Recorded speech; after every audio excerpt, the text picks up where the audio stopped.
All right, so just having a seat then on your cushion, whether it's your bolster or your folded blankets. And I want to try an experiment. As you're sitting here now, I'd like you to close your eyes, and then I'd like you to sit up straight. So that's my only cue right here, is sit up straight. And it might be something that teachers or parents have told you when you were younger, sit up straight. And just holding sit up straight, start to bring your awareness into your body. And just notice what you're doing physically to keep good posture. It might feel like pressing the chest forward. It might feel like drawing shoulder blades together in the back. It might feel like lifting up through the neck. I'm not going to tell you what you feel, but just notice how that cue affects how you sit, how you hold yourself sitting. And what we might notice is the cue to sit up straight or sit up tall causes tension in the body. So we tend to pull our shoulders back, we tend to push the chest forward. There's an effort to sitting up straight. And it might be okay for the first couple of minutes, but if we do this for a while, we can start to feel a sense of tension and fatigue, especially in the shoulders and upper back. And so what I'd like to talk about is the spine, and I'm going to get close to the iPad so you can see me better. So one of the best classes I ever went to about posture was actually a class on osteoporosis. And the teacher was talking about the spine, and this is my visual aid, it's a slinky. And I stole this from my cats, so they're mad. But you can think about all the different coils in the slinky, like your vertebra, right? And when you're nice and tall, you're stacked up straight like this, and each vertebra is resting one on top of another. And we know that in between we have these little cushions or discs, right, that facilitate our movement. When we're in tension, or again, with something like wearing a face shield or something that pulls you forward, you might think about this is the front of your spine. So this person is looking that way, starts to compress. And there's a feeling that in the front of the spine of squeezing as the front of the spine expands. So if you could go inside your body and just imagine your spine as a slinky. And when you roll forward like this, the front of the slinky is squeezing, the back is open. So when we do things like our forward folds, that's what we're doing, right? And it's a healthy thing because we're stretching along the back and we're giving the front of the spine a nice squeeze. The problem is we don't want to be like this all the time, okay? It's nice in a yoga posture, and in our yoga postures, we want to cover all our bases, right? So if you think about a pose like, say, cobra pose, or any of our back bends, they do the opposite. They squeeze the back and they open the front of the spine. So if you're sitting here now on your cushion, you think about shoulders back and lifting your heart, the back of the spine is squeezing, the front is opening.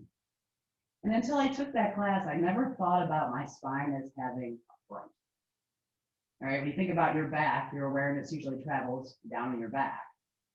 But there is another way of looking at things, right? Of looking at the spine as having a back and a front. And there's two sides as well, right? Which is why we do our side bend, and we're opening our slinky then side to side. And that's why yoga is wonderful, because we forward bend, we back bend, we side bend, we undulate, right? Move the different vertebra. And when we do something like a twist, we're twisting as well. So we can go forward, we can go back, we can go side to side, and we can twist. And we want to do all those things, but when we think about posture, the problem is usually this: squeezing in the front and rolling forward. And we could do that again from something like wearing something heavy on the front of the body.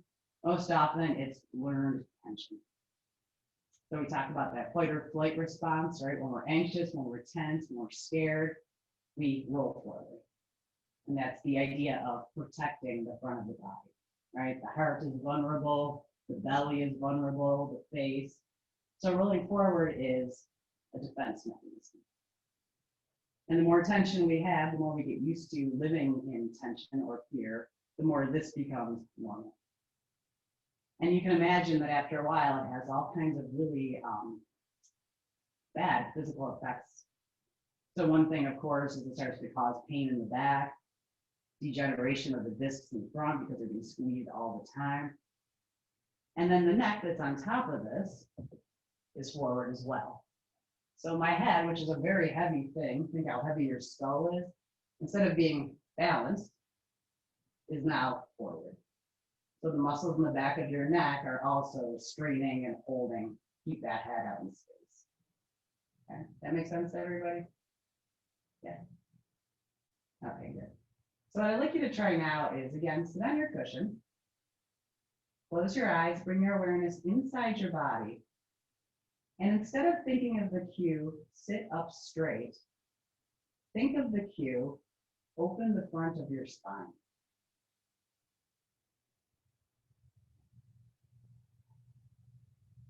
And just notice if this feels different. And after I took this class, instead of thinking shoulders back, shoulder blades down, shoulder blades together, I started just thinking, open the front of your body. And I found that there was a lot less tension.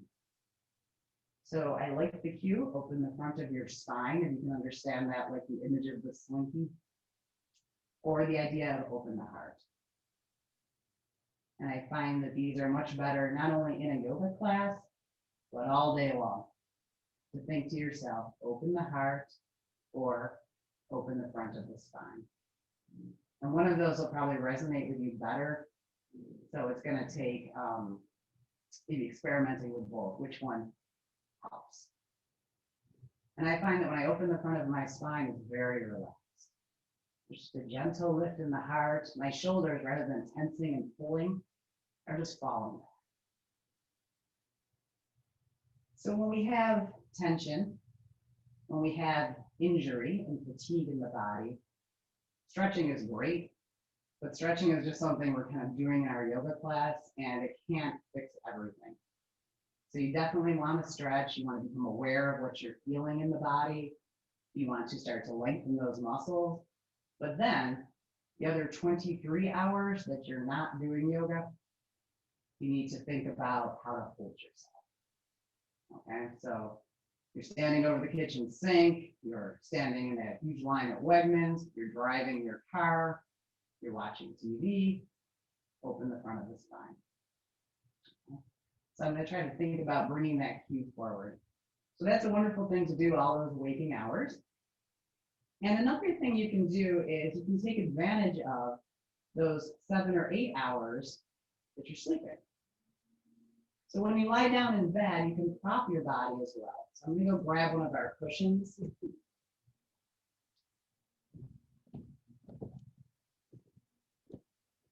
And I've done commercials for these. You know, Tina, you have one of these, and some of the folks at Rising Sun who did the in-class. These are the buckwheat hull cushions that are, all right, made right here in Buffalo for HI Buffalo. So these are great because they're floppy, but they're firm. And if you don't have something like this, you can figure something else out. But while you're sleeping, if you're thinking about neck tension and the neck pulling forward, sure, stretch those neck muscles. But then those 7 or 8 hours that you're in bed, you could try supporting the neck. So when I lay down, there's a natural curve in the neck.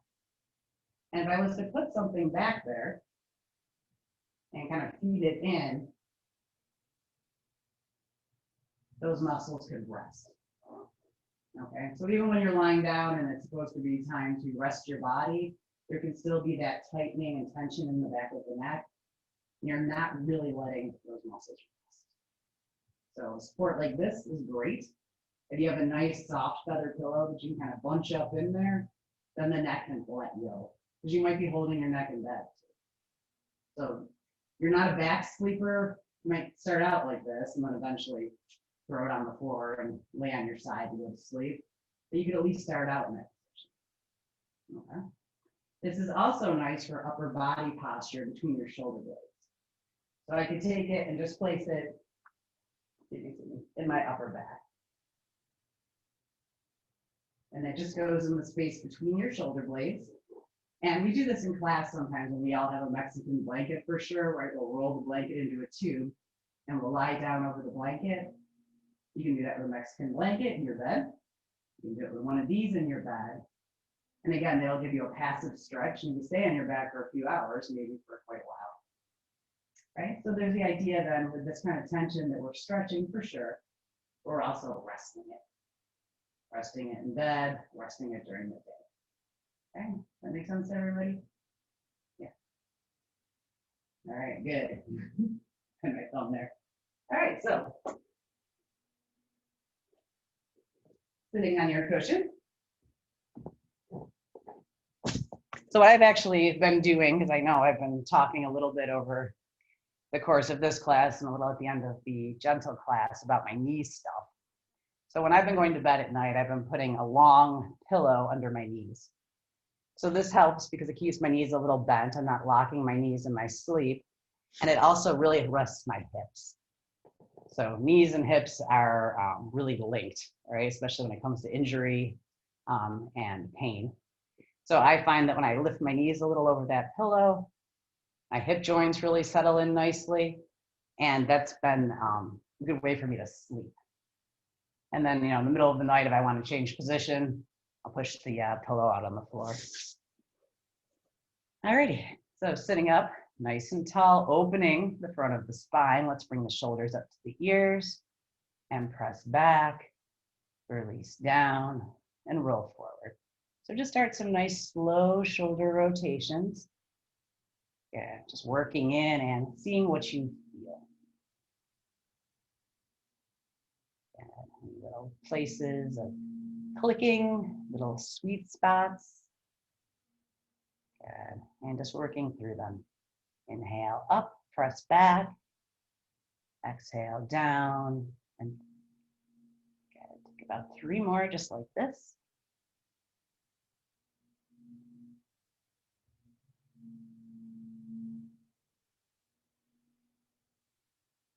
Good.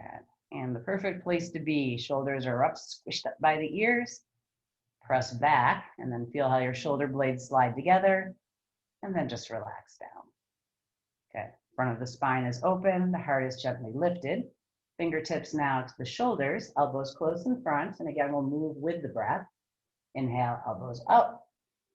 Then back, exhale, down and through. Okay, give yourself about 5 big circles here. Okay. And maybe the eyes are down on the floor, keeping the back of the neck long.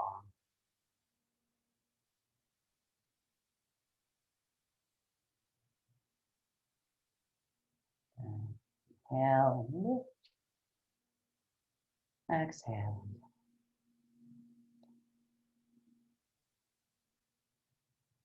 And again, we'll release the arms alongside. Sternum is lifted, and now the chin will release down. So slowly bring the weight of your head forward. And as your head is dropping towards the chest, you might notice what kind of space is between the chin and the breastbone. Right, so the breastbone or sternum might be quite close. There might be a lot of space here. And if you have a really tight neck, dropping your head might be something you feel all the way down your back, maybe even into your lower back. And now we'll take our fingertips, and this is really one of my favorite things to do for neck tension. Fingertips come to the back of the neck, and you feel maybe a little indentation right in the center. That's where your bones are. And rubbing bones doesn't really do anything for them. So you come with each hand just a little bit to the side, and you'll feel those 2 big rope-like muscles. So for something like a face mask or something heavy that draws you forward, this is where much of the tension will be. These are the muscles that nod the head. Pushing in, drawing little circles, moving out into the shoulders. Yeah, again, maybe gently pinching.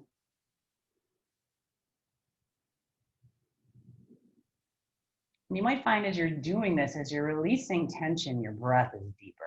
So breathe deeply into the belly, exhaling tension out. And then we can bring our fingertips right along the base of the skull. So you'll feel this bony ridge travels out behind the ears. Good. And again, there's often a lot of sensation there as well. And as you're doing this, you might move your jaw. So opening and closing your mouth, maybe sliding the chin from side to side. Good. And just seeing what you find as the fingers move.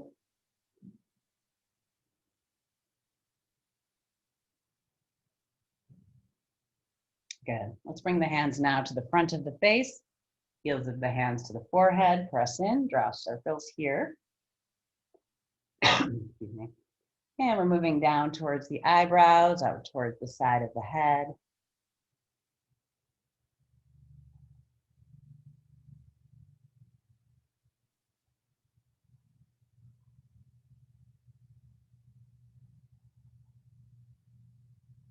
Good. And then point your finger and middle finger of each hand at the space between the eyebrows.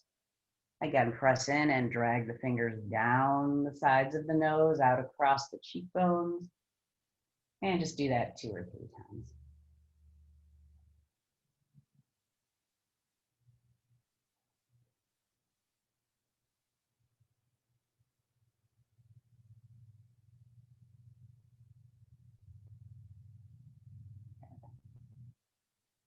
And then we'll bring the hands out onto the knees and we're going to undulate the spine. So press forward, pull out to the side and back, other side and forward. Good. You might think about your slinky here and it's just moving. Nice big circle. Yeah, see the colored slinky is kind of cool too. It's sort of like the chocolate colors. You know, it starts off with the reds up into the blues and greens. So we have a skeleton here, but he doesn't move. He's all wired together. So he's okay to show structures, but not movement. Okay. And then the other way.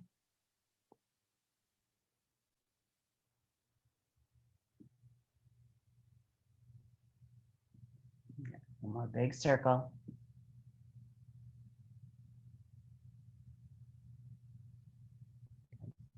All right, and then from here, we're going to lie down on our backs. And I'm going to stay seated just so I can like project my voice better. But come on down onto your back. Good. And if you're somewhere you can still see the camera, that's great. I know a lot of you know my directions pretty well for many of these things. You may not need to see it, but maybe somewhere where you can glance up if you need to. And as we come down onto our backs, we're going to have the arms alongside. And I'd like you to press into your elbows a little bit and slide your shoulder blades together. Walk your shoulders down away from your ears. And then you can lift your head, look down at your toes, and place the back of your head back on the mat. So if you think about your neck as a slinky, when you look down at your toes, you open the back of the neck. And when you bring the head back down, the back of the neck feels longer. Okay. So we talk about sitting up straight, but of course the spine has many natural curves in it. And we'd like to have these be nice and healthy. Good. So as you inhale now, let's bring the fingertips up to the ceiling and just let the backs of the hands touch the floor. And as you exhale, fingertips to the ceiling. And exhale the arms alongside. Good. So just breathing with your arms. Inhaling up. Exhaling down. And what I'd like you to do during this movement is think about all the work just coming from your shoulder joints. So it's your shoulder joints, that place where your arm and your shoulder meet, that are moving the arms. So you don't need to have anything else working. So as you're moving, feel that your neck is really soft. Your upper back is really soft. The elbows may be a little bent. The fingers may be a little curled. And so practice moving without tension. Just a really nice soft roll here at the shoulder joint.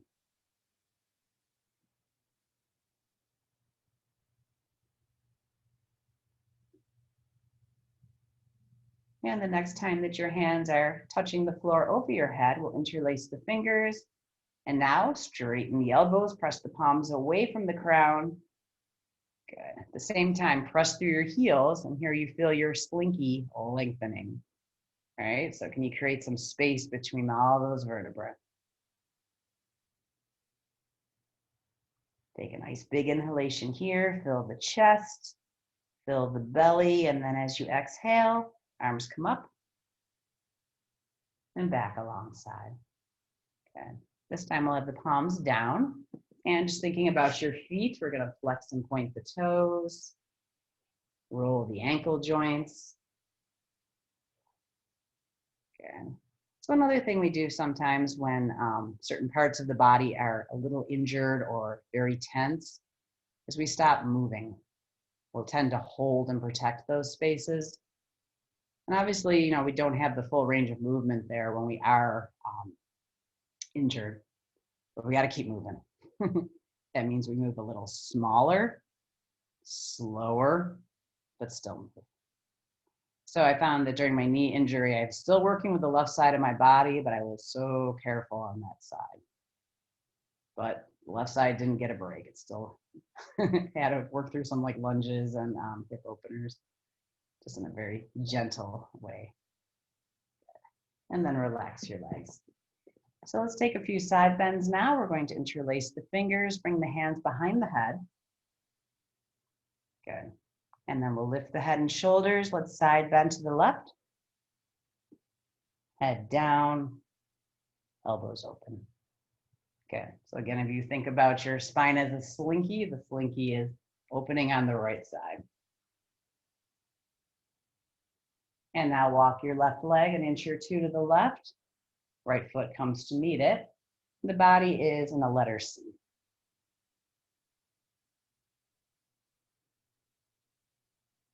And one of the things we can do to really increase the value of our stretches is to focus breath in the areas that are opening.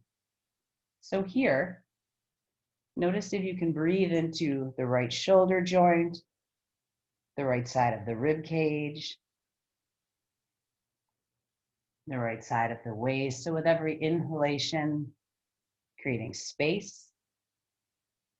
And with every exhalation, letting go of tension. So really nothing in your body needs to be working right now. Let the floor hold the weight of your body. And with this idea of awakening prana, think about breath moving through the side body.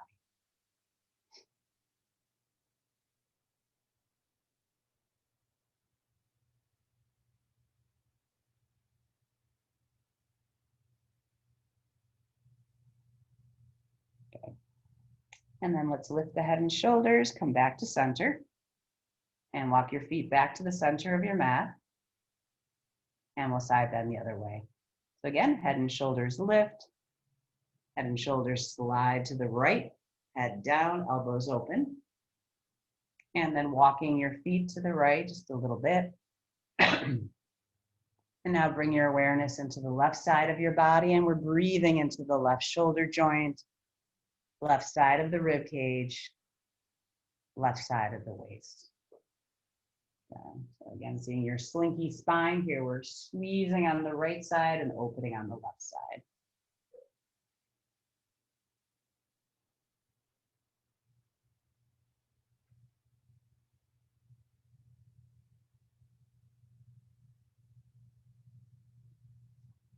And as you follow your breath in and out, again, we're looking for that ease.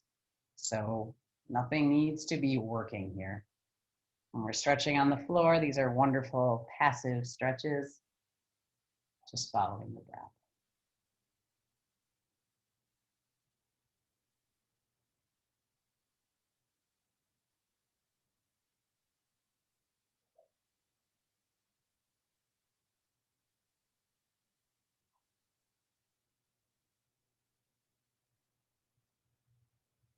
Good. And then as you're ready, head and shoulders lift. Let's slide back to center. Walk your feet back to center. And then you can take your hands out from behind your head. Let's wiggle fingers. Let's roll the wrists. And maybe opening and closing the hands. Good. And we're going to move now into eagle arms. So eagle arms aren't good for everybody. If you like eagle arms and if they're comfortable for you to do, this is a wonderful way to stretch the upper back. For some people, it could be something that there's injury in the upper back, and it can be an anatomical thing. So it was really interesting. I was listening to Bernie Clark, who's one of my favorite yin teachers, talk about how some people have a bigger collarbone in ratio to the length of their arms. So for some folks, eagle arms will just never be good, and that's your skeleton. So no harm in that. So if eagle arms are good, I'd like you to cross your right bicep over your left, bend your elbows, and then bring the forearms together so palms touch. These are eagle arms. If you know eagle arms do not work in your body, and for a lot of people, they don't. Right bicep on top of the left, elbows bend, and the hands just hold the shoulders. So it's a self-hug. Okay, both work well. So whether you're in eagle arms or in a self-hug, think about gently drawing the shoulders towards one another in front, opening up the space between the shoulder blades. And then notice if you're holding or tensing your shoulders, relax. And whether you're in eagle arms or self-hug, you can lift your elbows up towards the ceiling.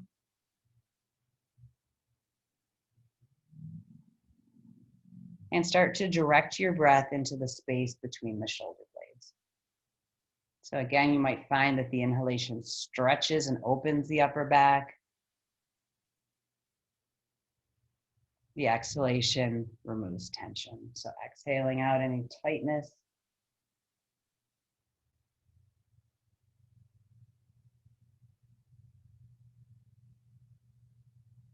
Notice that your forehead and jaw are soft as you're holding this.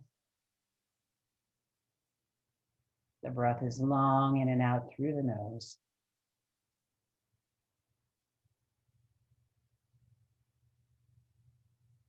And then you can bring your elbows back towards your belly. Let the arms open up, and we're just going to let the backs of the hands rest on the floor alongside. And make fists with both hands. Squeeze the fists, firm your forearms, firm your biceps, press your shoulders down into the floor. Hold, hold, hold. Relax. Let the arms go. You might shake them a little bit. Good. So self-hug or eagle arms, other side.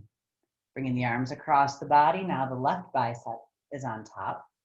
Elbows bend and either wrapping the forearms into eagle or bringing the fingertips to the shoulders. Don't go anywhere until you relax. Yeah, so easing any tension in the upper back and shoulders, and then elbows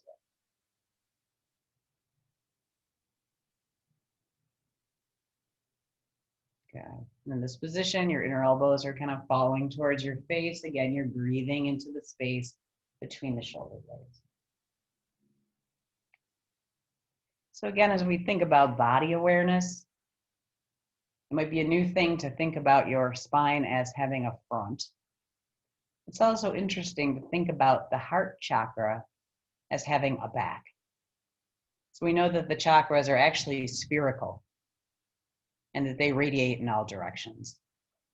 So the front of the body is where we usually focus when we're thinking about chakras, but the space between your shoulder blades really is the back of the heart chakra.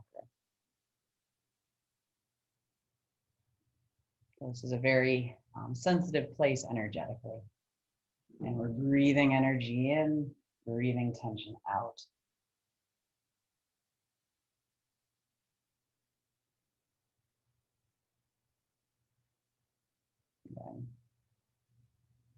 And then as you're ready, elbows come back towards the body, arms unwind.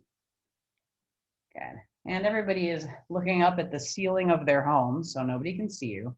We're going to do 3 big lion's breaths. So the lion's breath is a really powerful way of expelling tension and stale energy from the body. And the idea is it really comes from the abdomen. Okay. So what we'll be doing is taking a deep breath into the belly, fill the navel as much as you can. The exhale comes hard out the mouth. Point your tongue out. If you want, you can look up at your forehead and make a loud whir sound.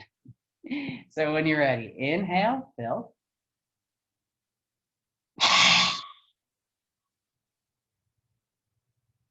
Good. Relax your face.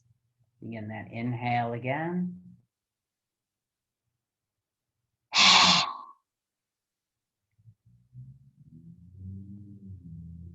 And relax and fill. Last one. Inhale.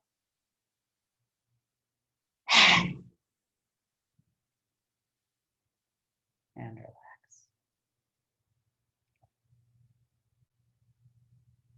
And now let's bend the knees, bring the soles of the feet to the floor, and we're going to come to our wind reliever pose. So from here, let's hug the knees in towards the belly, roll out the low back.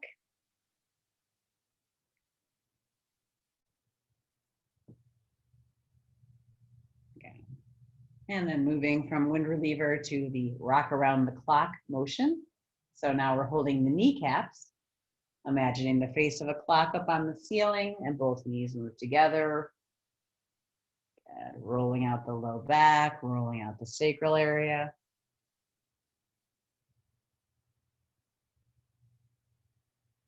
Okay, so this is a wonderful new movement for low back, tightness, stiffness.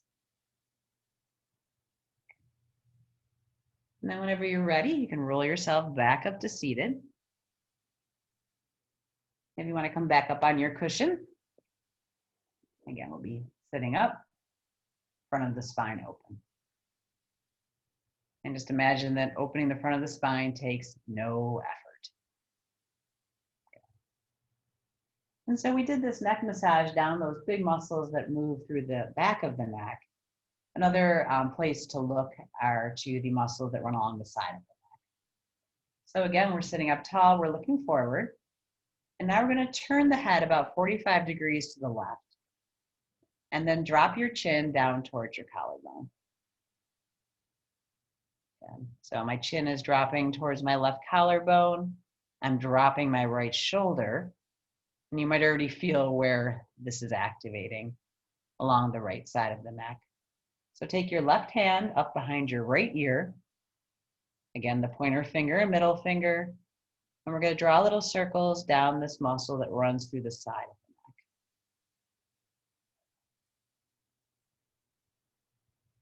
the neck. And they tend to kind of stand out in this position. The head is heavy, chin is dropping.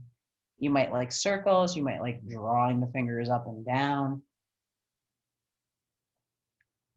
And as you find that place where your neck and shoulder meet, maybe some pinches. And just imagine that your right shoulder is falling, falling, falling. Yeah, so another thing we do to kind of protect ourselves in tension is to draw the shoulders up towards the ears. So creating space along the right side of the neck, and then let's bring the hand back down. Good. Lifting the head, turning back to neutral, and then we're going to turn and look to the right, and the chin drops down towards the right collarbone. At the same time, the left shoulder is releasing. Let's take the right hand across the body to the space behind the left ear. And again, drawing circles or just dragging the fingers up and down.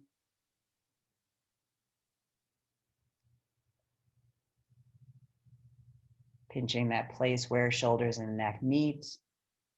And just imagining what you would need to do to allow your head to drop even a little more.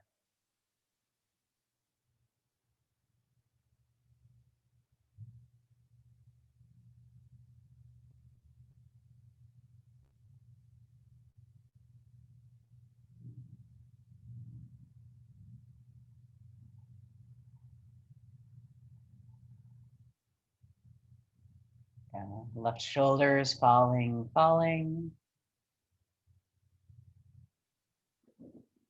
And then when you're ready, the head lifts, turns back to neutral.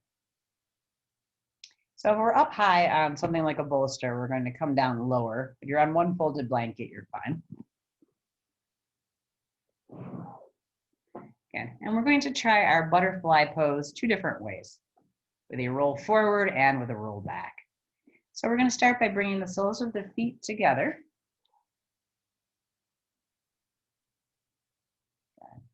And then we're going to tip out long over the legs. So this will be our forward folding butterfly. Good. And when the pelvis has tipped as far as it goes, you can keep your back straight, or you can start to let the shoulders drop, the head drop. Good. So this is a cue too that I give for most forward folds, the ability to keep the spine neutral or to round.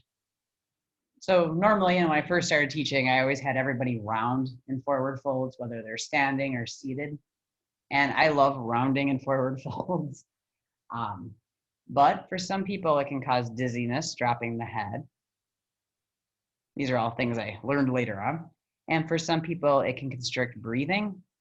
So it really does kind of squeeze your belly and chest in a forward fold. And if it bothers your breathing, it's not relaxing. And again, that idea of squeezing the front of the spine. And it's okay to do that sometimes, right? But if we're really working with opening the front of the body, we might prefer just to work on back strength here. So it's kind of a personal call for you how to go about your forward folds. And I'll usually offer either. But whether you're rounded or with a flat back, let the weight of the shoulders and head drop out over the legs. Good, softening forward.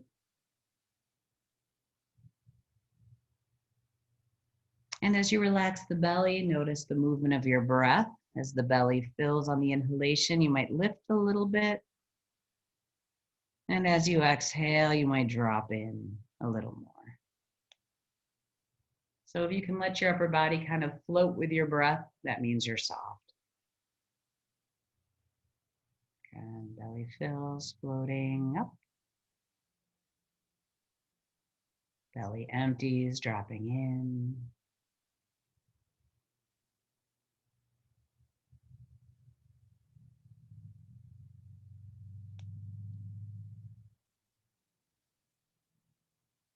And if you imagine your spine here as a slinky, the front of the slinky is squeezing.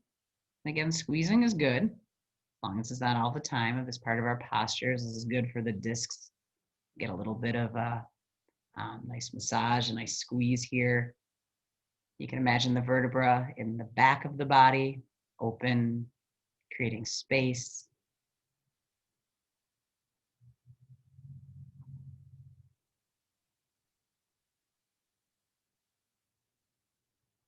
And now let's roll ourselves back up.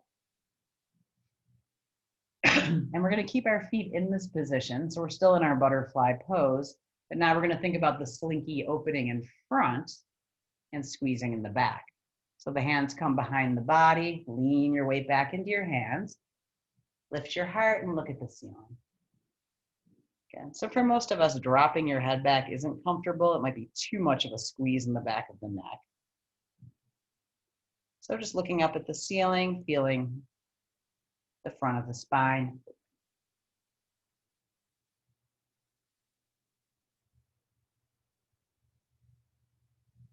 And take about 3 more big breaths. Focus on breathing into the heart.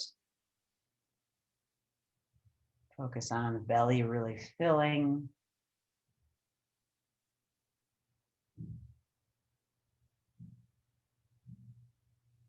And come back to neutral.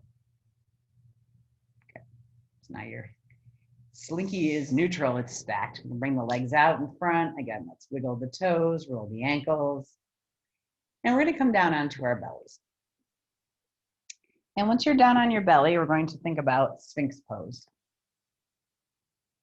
So generally speaking, at least for me, forward bends are easier.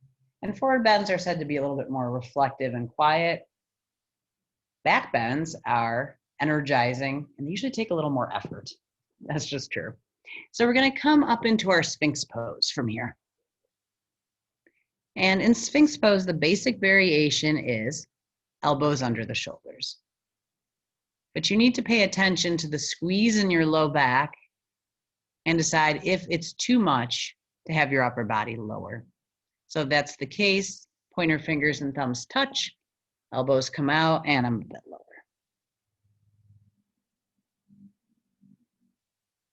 Yeah. So finding your Sphinx pose.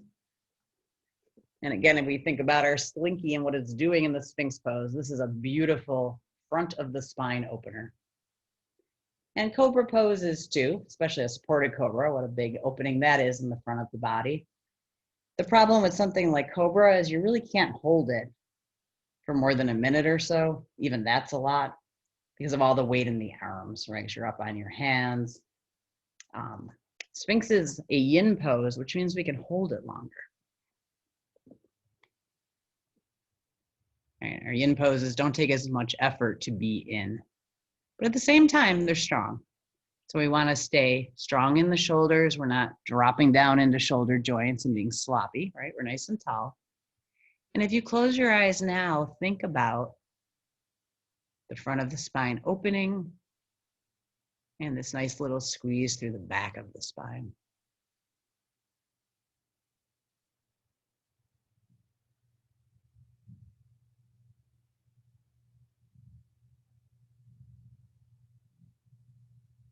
And as best you can, again, we need to stay strong. Try not to tense up in the shoulders and upper back. So you might need to remind yourself once in a while, neck relax, upper back relax. You might notice too, are your legs soft? Or are you squeezing, holding, or tightening through the legs and feet?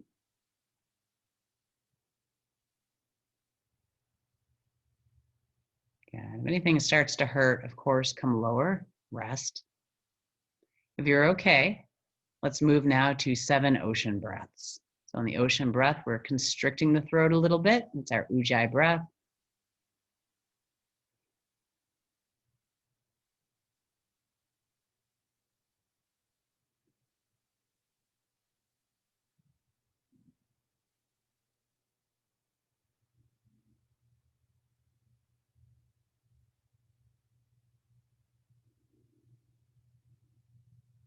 And just relaxing, following the sound of your breath. So in addition to being a nice opener for the front of the body, the Sphinx pose strengthens the arms. And if you think about it, there's a lot of weight coming down into your elbow joints. So it's good for the elbow joint too, strengthening the elbow. Okay, 2 more breaths.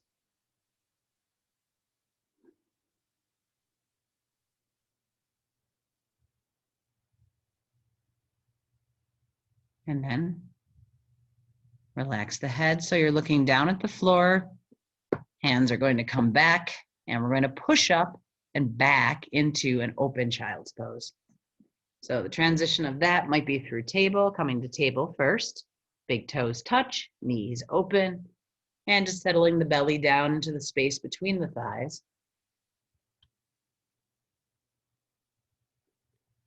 Forehead is on the floor. So for some people, it's okay here to be on the chin. Not many people, though, I've noticed. So you could try, if you're on your chin, it opens the chest even more.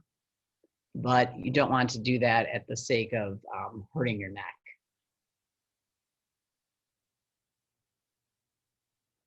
Good. So the open child's pose, one of the reasons I like it even more than the basic variation of child's pose is just this. It opens the front of the body, stretches the inner thighs. For many people, it's much more comfortable than having the legs closed. Good. So just staying here and seeing if you can feel the shoulder blades moving together. If you can breathe into the belly and the heart.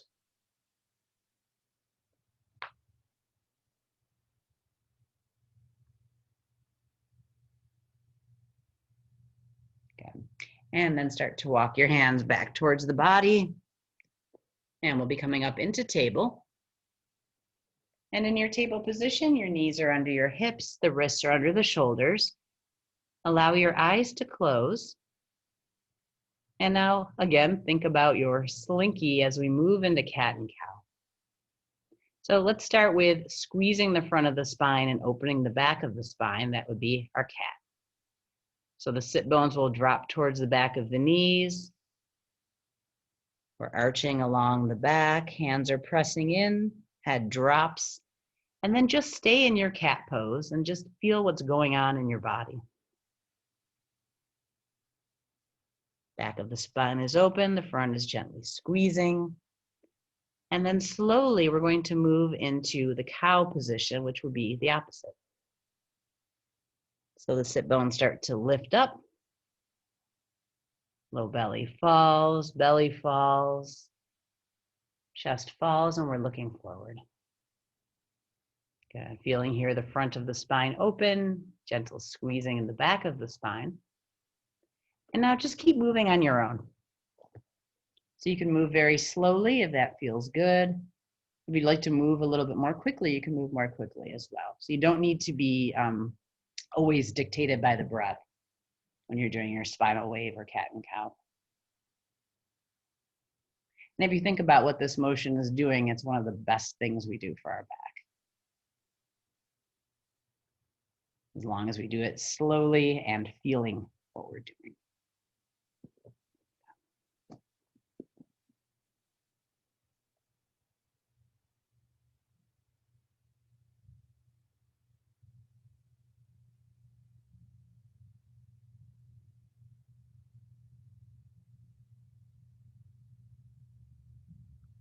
Good. One more.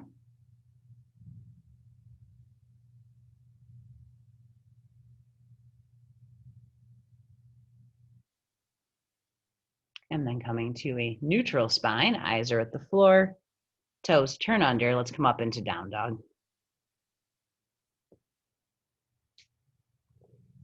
And once you're in down dog, pressing the floor away, lifting the sit bones up towards the ceiling. Okay, you can pedal a little bit here. Okay, it's just giving the body a nice full stretch.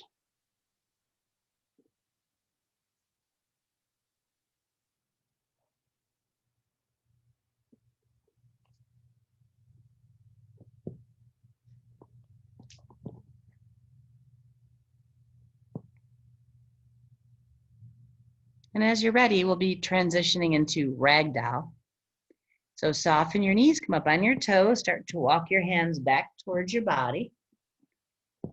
Good. Again, if we talk about that option, a rounded spine would mean ragdoll. The knees are a little soft, the head and shoulders are just hanging. If you want to do this with a flat back, the knees bend more, forearms rest above the knees, and we're a straight line from the crown to the tail.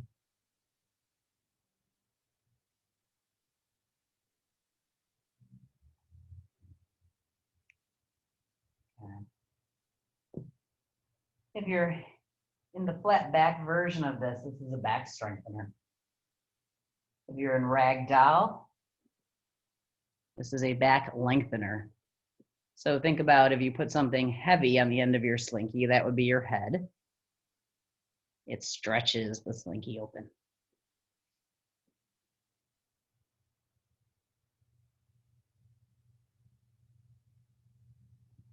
And we have the benefit here, everybody, of having your head a little bit lower. And just letting some fresh energy up into the forehead, the space behind the eyes.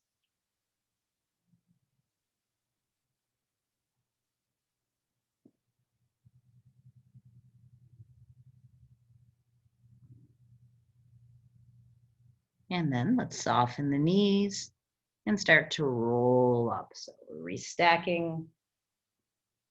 Shoulders come to the ears and roll back. Again, finding yourself in your mountain pose or standing position. Take the legs just a little bit wider. Soft this with the hand. Eyes are forward. And we'll twist. So there might not be as much cracking as when we start off with this. Clicking and cracking. We've done a lot of moving along the spine.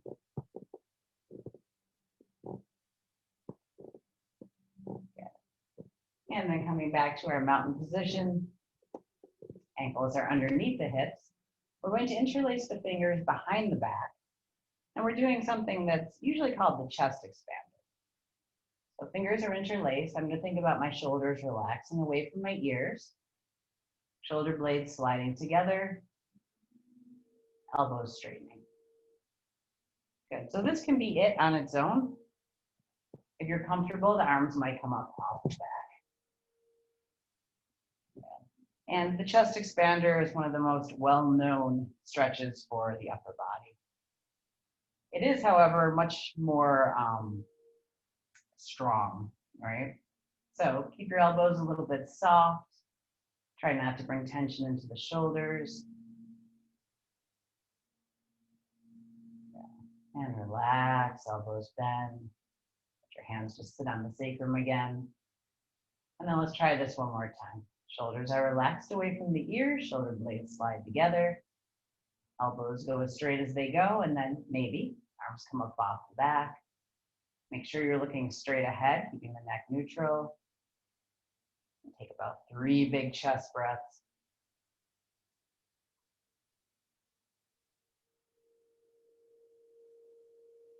And then relax. Good. 3 big shoulder rolls here.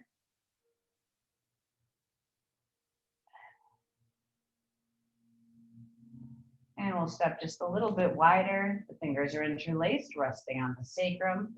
And we're going to do our moving forward fold. So this motion is coming just from hip joints. Think about your back as neutral, tip out over your legs. And then bend your knees, drop your seat, push in. With the breath, inhale, tip forward. When you stop, deep bend in the knees, exhale, come up. Good. So just moving right along with your own breath. And if you think about this movement, it is hip joints only. So when we practice keeping the back neutral, we're strengthening the back. No reason for any tension anywhere, just tipping.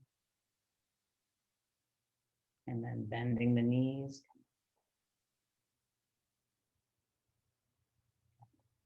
And now the next time you're out over your legs, let's stay there.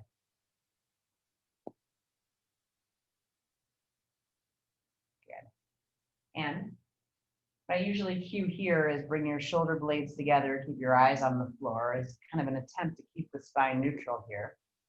Instead, in this forward fold, in this place where you're supporting the whole weight of your spine out above the floor, think about opening the heart.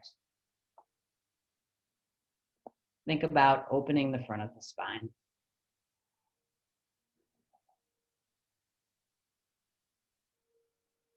You want to make that even stronger by adding the chest expander here. You could straighten your elbows and bring the arms up off the body.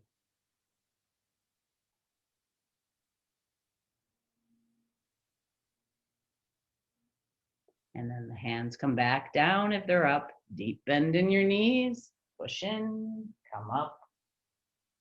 Okay. Release the arms. Again, 3 shoulder rolls.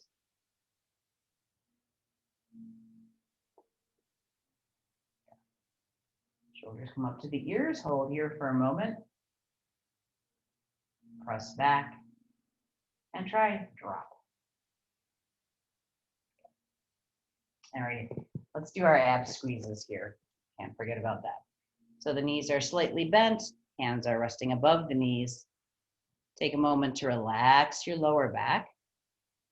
And then as you exhale, let's squeeze and draw the navel up towards the spine. Inhale, fill the belly. So let's take about 10 squeezes here. If you work with Agni Sara, you can do 10 rounds of Agni Sara here.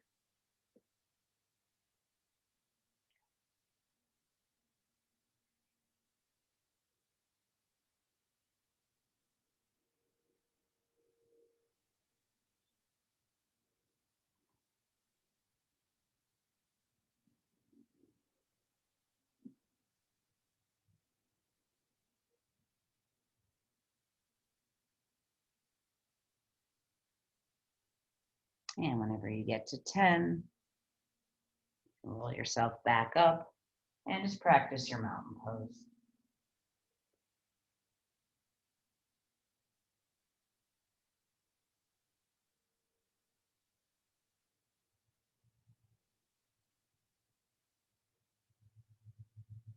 And when you do get to mountain pose, you can think about all the different cues that come along with mountain pose. So what does the teacher tell you? Or when you're practicing on your own, what do you tell yourself in mountain pose?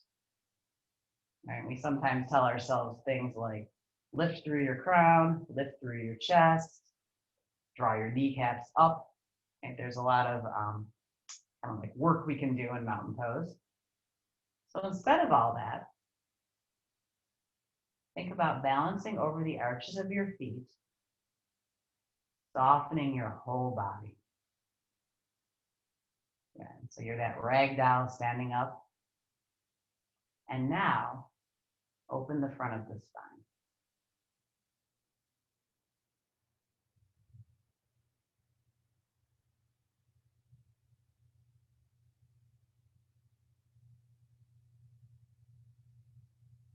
So it's still mountain pose. It might look the same to somebody looking from the outside, but how does it feel to you on the inside?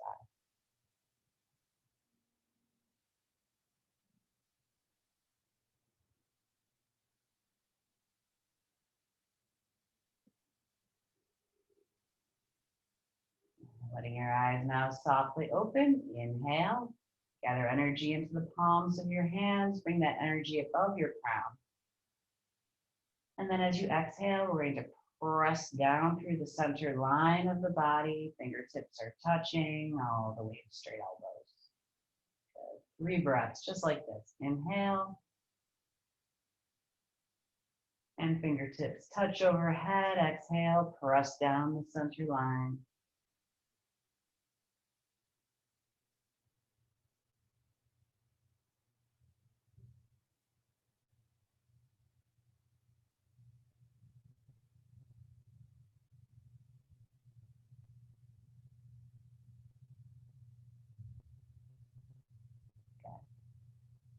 And then from here, we're going to move into our relaxation pose.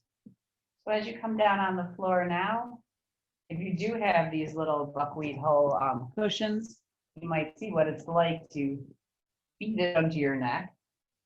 If you don't, your homework in the next week then is to find some kind of soft, squishy pillow that can really support the neck as well as the head when you're lying on your back. Maybe have some similar tensions in the lower back. If you have a bolster at home, great for under the knees. If you don't, again, you can roll towels or blankets. And just bringing yourself into Shavasana.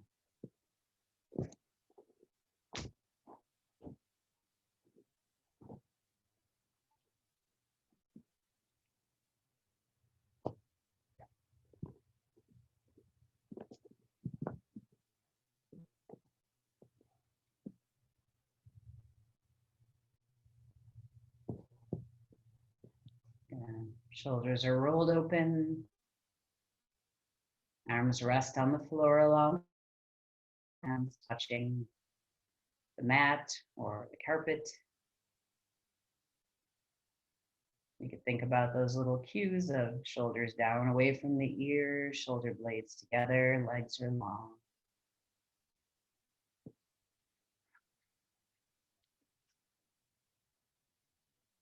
Yeah, we're going to do a little tense relax before we move into the relaxation practice.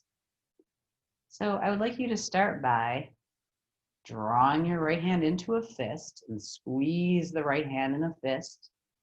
Firm the forearm, firm the bicep, firm the shoulder. Hold, hold, hold. Release. And now the left hand draws into a fist and squeeze the fist, the forearm, the bicep, firming the shoulder, and hold, hold, hold. Release. Good. Both hands are in fists. Squeeze both hands. Firm the forearms, upper arms, press the shoulders in. So the trick is you're really squeezing the arms, the rest of the body stays soft. Release. And you might find that when you release, there's kind of the desire to take a nice big deep breath. So do that. Yeah. And now moving into the lower body, we're going to flex the right foot, press the right heel away from the body. Firm the right calf, right thigh, squeeze the right buttock and hold, hold, hold, release. Left foot flexes, left calf squeezes, left thigh, left buttock, and hold, hold, hold, release. Both feet flex, both calves firm, both thighs, both buttocks, squeeze, squeeze, squeeze. And release. Good. And now we'll try doing all four limbs together. Draw your hands into fists, squeeze the hands, flex the feet, forearms, calves, biceps, thighs, shoulder joints pressed down, buttocks firm. Don't hold your breath. Squeeze, squeeze, squeeze. Release. Big breath in. Exhale out the mouth. Yeah, we're gonna do this one more time, a little differently. So rotate your shoulders in so your palms are on the floor. Point your toes away from your body. Squeeze your toes, point your toes away. Press your palms down into the floor. Calves firm, forearms, thighs, biceps, buttocks, shoulders. Hold, hold, hold. Release. Roll your shoulders open. So again, the hands are resting on the back of the hands. Inhale deeply, fill the whole body. And exhale out the mouth.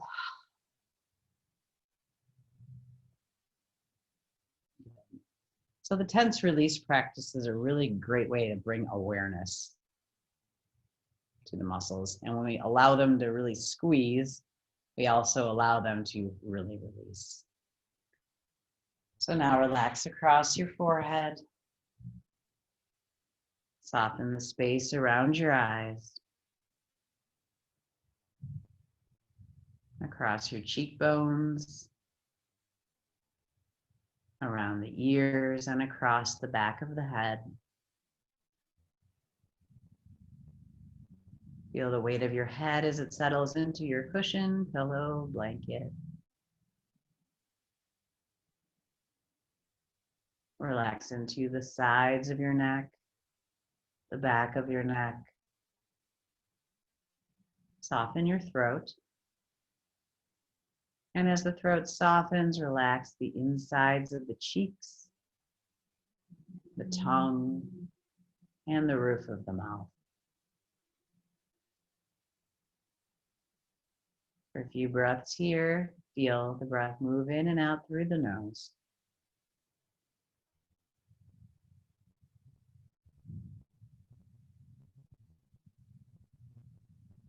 Soften the upper arms and elbows, the lower arms and wrists. Relax your hands. Move awareness across the tips of your fingers.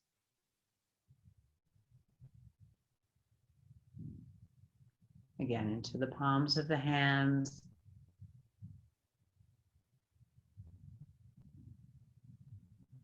The wrists, lower arms and elbows, upper arms and shoulders. And then softening into the sides of your rib cage, the sides of your waist. Relax your lower back. Allow the lower back to drop into the floor a little more. And then following the movement of your breath in the belly, relax, let go of the abdominal muscles and breathe. And feel the abdomen fill as you breathe in and empty as you breathe out.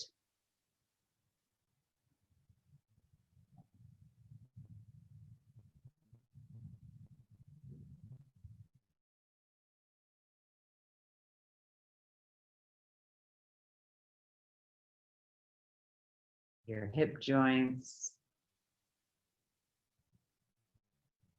the floor of the pelvis, and then softening the muscles in the thighs, into the knees, lower legs and ankles. Relax your feet.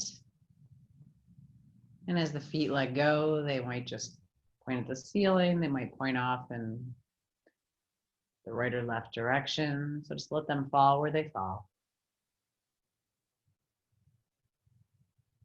There's a heaviness in the arms and legs. The whole body is supported.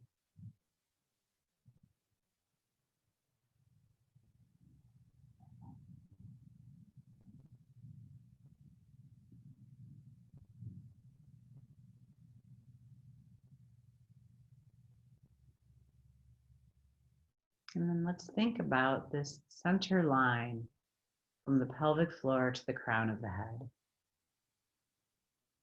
And on your next inhalation, feel that the breath moves in right at the base of your spine, travels up to the crown. And that you exhale from the crown down the center line of your body to the floor of the pelvis.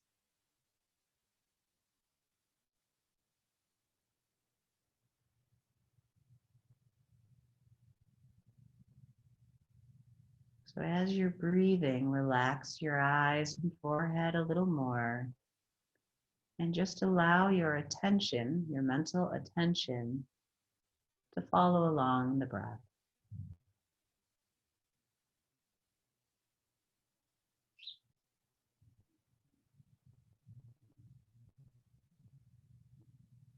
Allow the breath to be long and smooth.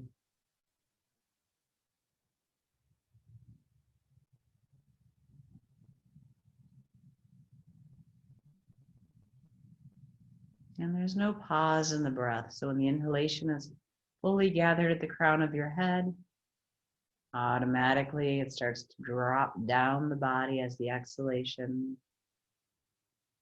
When all of the exhalation is moved out of the pelvic floor, the inhalation again automatically begins traveling back up.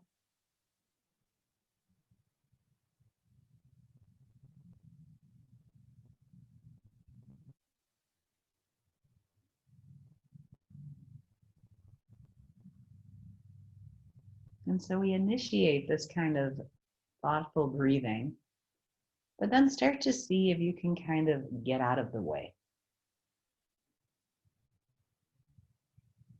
The breath is flowing up and down the center line of the body.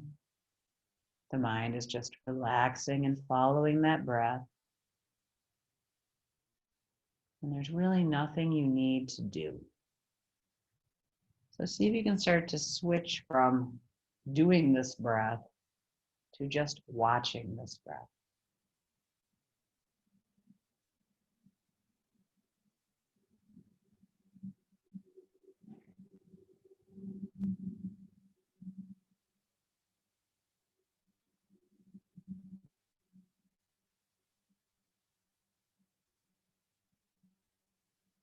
There's a feeling that we're taking one step back and just allowing the body to breathe.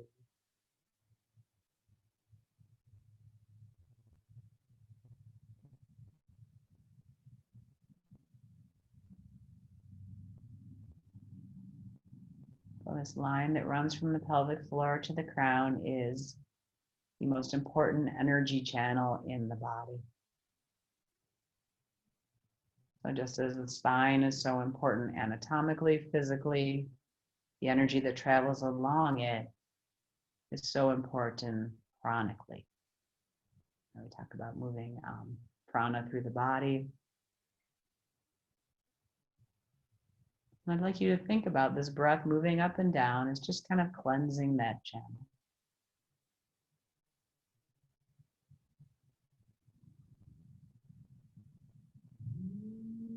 That breath is just so soft, no obstructions.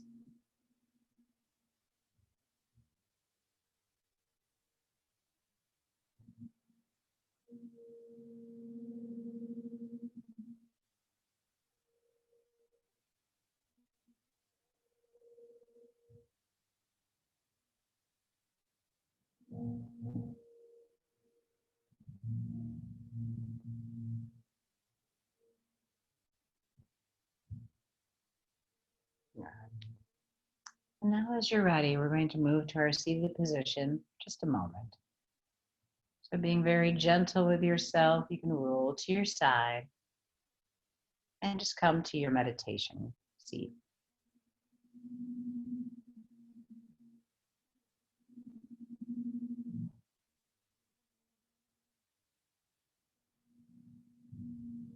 And once you're on your seat, you feel the place where the sit bones touch. You might bring your shoulders to your ears, press back, drop down.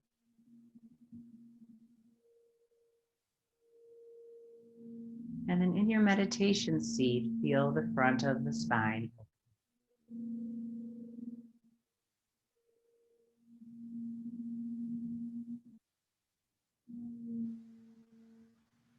So one of our goals as we address our meditation practice is for our seated posture to become effortless.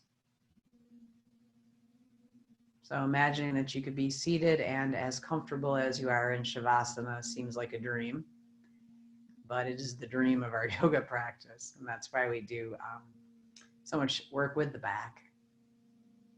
So instead of working really hard to sit up tall here, just open, relax, and breathe.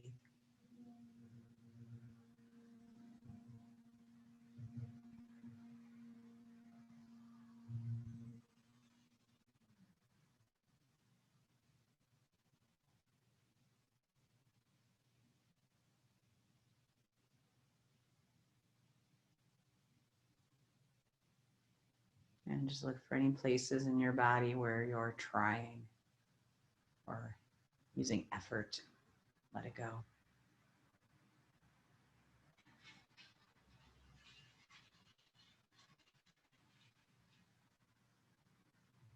Om Shanti, Shanti, Shanti.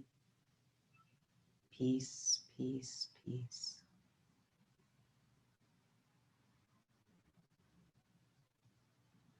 When you're ready now, bring your hands together. Let's warm the palms.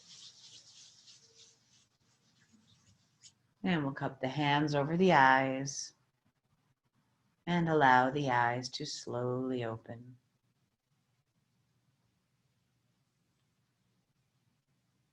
Good. And you can take your hands away when you're ready.